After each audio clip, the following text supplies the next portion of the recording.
Welcome to July, and with this month comes a new batch of questions. The first one comes from Lance, who would like to know, are you familiar with an episode of SpongeBob SquarePants called Someone's in the Kitchen with Sandy? I love the ending. It's kind of a cruel episode. Now, I'm not scared of it, but I would never show it to my nieces and nephews. Why are the writers trying to scare children? I watched the episode in question, and for those not familiar with it, the premise involves Plankton stealing Sandy's fursuit as part of his ongoing scheme to steal the Krabby Patty formula. The episode ends with Sandy being arrested for public nudity. Not Plankton for committing identity fraud, nope, Sandy's the one who has to spend the night in the slammer. Going back to Lance's original question, do I think the SpongeBob writers want to scare children with this episode?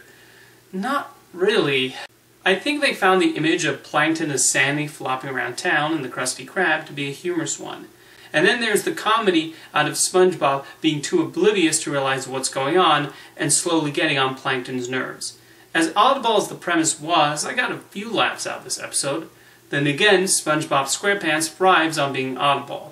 As for the ending, where Sandy is arrested, I think the writers trust the audience enough for them to know Sandy will turn out fine in the next episode, and we'll see her walking around Bikini Bottom as if this episode never happened.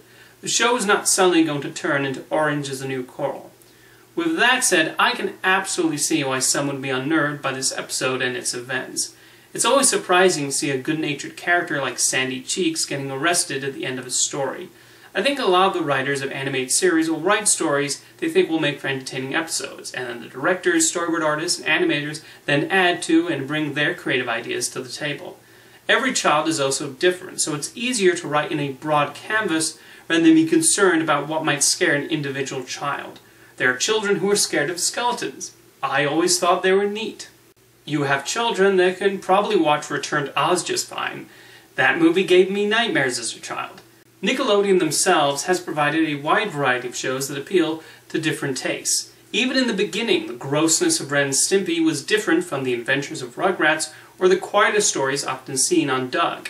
Invader Zim is probably the most infamous Nickelodeon series when it comes to creating spooky episodes that either scared children or delighted them. It became particularly infamous for an episode where Zim steals children's organs.